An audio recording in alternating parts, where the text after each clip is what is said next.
Estate దేవాలయాలకు మోపుదేవి, పెదకల్లేపల్లి, శ్రీకాకుళం, యార్లగడ్డ ఈ 4 దేవస్థానాలకి ఎదురాసులుగా assistant commission రికార్డులో పనిచేస్తున్నాను.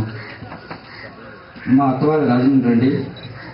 నేను ముఖ్యంగా రాజమండ్రి వెళ్ళినప్పుడల్లా మన ఎమ్మెల్యే గారు చేసిన అభివృద్ధి కార్యక్రమాల గురించి ఎంకరేజ్ చేసుకుంటాను. నవ్వుతున్న పరిస్థితి ఆయన చేసిన అభివృద్ధి కార్యక్రమాన్ని ప్రశ్నగా చూశాను.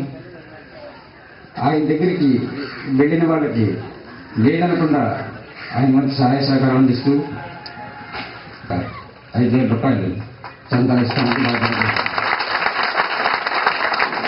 అదేవిధంగా ఈ అవకాశం నాకు ఇచ్చిన పెద్దలందరికీ నమస్కారం. పరిచయం చేసిన అవసరం లేదు, అంతా కూడా నా బంధువులే ఇక్కడ ఉంది, మా అత్తవారు కూడా పెడనే, కాబట్టి ప్రత్యేకంగా నేను చెప్పుకునే అవసరం లేదు. ముఖ్యంగా ఈ కార్యక్రమానికి సన్మాన గ్రహీత దేవాంగ కులంలో ఒకే ఒక్క శాసనసభ్యులైనటువంటి చంద్ర రమేష్ గారికి, అలాగే వేదిక అలంకరించినటువంటి దేవాంగ కురువృత్తులందరికీ కూడా పేరు పేరున నా శిరస్సు నుంచి నమస్కారాలు తెలియజేస్తూ, ముఖ్యంగా ఒకే ఒక విషయం, నేను దేవాంగ అనే కమ్యూనిటీ మూలంగా ఇవాళ ఈ రాష్ట్రంలో నేను 15 లక్షల ఉద్యోగుల సంఘానికి నేను సెక్రటరీగా పనిచేస్తా ఉన్నాను.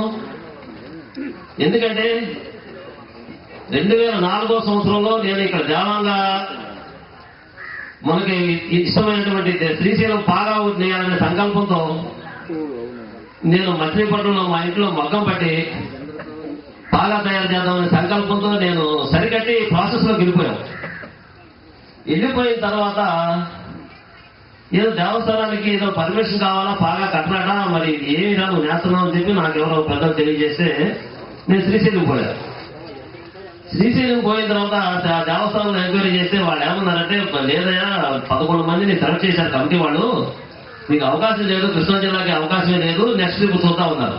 ఇదేమంటే నేను బాగా నేసేస్తున్నాను, తయారైపోతా ఉంది, మరి నేసేస్తున్నాం అంటే మరి ఎట్లాగంటే ఎట్టి పరిస్థితుల్లో అవకాశం లేదు, 11 చాలా ప్రాబ్లమ్స్ ఉన్నాయి, ఇక్కడ నక్సలైట్ సమస్యలు ఉన్నాయి, కాబట్టి దీన్ని ఎప్పుడు ఎలా చేయం, నువ్వు విరమించుకో తర్వాత చేయమన్నారు. సరే దిగాలుగా వచ్చేసా. దిగాలుగా ఇంటికి వచ్చేసిన తర్వాత ఏం జరిగింది, నాకు వేదవ్యాస నా సహచర మిత్రుడు ఎమ్మెల్యే ఉన్నాడు. మా ఎమ్మెల్యేకి ఫోన్ చేశాను, వ్యాసబాబు నేను బాగా నేస్తున్నాను, మరి పర్మిషన్ లేదట, మరి నువ్వు ఏమంటే, జయశ్రీ దివాకర్ రెడ్డి ఎండోమెంట్స్ మినిస్టర్ నువ్వు దేశంలో భాస్కర్ ఇప్పిస్తాను.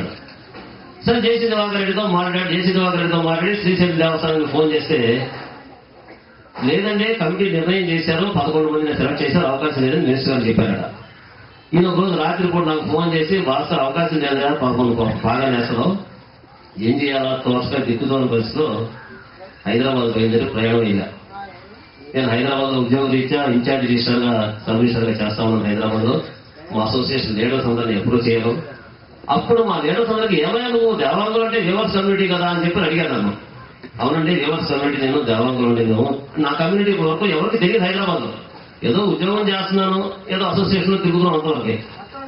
సరే అని చెప్పి ఏం చేశాను, ఇక మా అసోసియేషన్ లీడర్స్ అంతా 50 మంది కలిసి ఎండోమెంట్ సమేశ్వర్ దగ్గరికి పుటాహుకేలు బయలుదేరితే ఏమో అంతా లీడర్స్ అంతా వచ్చారు, ఆఫీసు బ్యాలర్స్ అంతా వచ్చారు. ఏమి విశేషం అంటే, ఏమండి మా ఆఫీసు బ్యాలర్ ఇదేదో పాగా అంట పాపం మాకైతే తెలియదు, అతను 2 రోజులు సెలవు పెట్టి వెళ్ళి ఆ నేటి ప్లేస్ లో తయారు చేస్తా ఉన్నాడు, మరి మీ దేవస్థానం కూడా పర్మిషన్ ఇవ్వరట, ఇదేమన్నాయండి అని చెప్పి మా Gopal Reddy chairman endowment commission నిలదీస్తే ఎండోమెంట్ కమిషన్ ఇమీడియట్ గా శ్రీశైలం మాట్లాడి, ఏమి పరిస్థితి అంటే, లేదంటే 11 మందిని సెలెక్ట్ చేశారు, అవకాశం లేదన్నారు.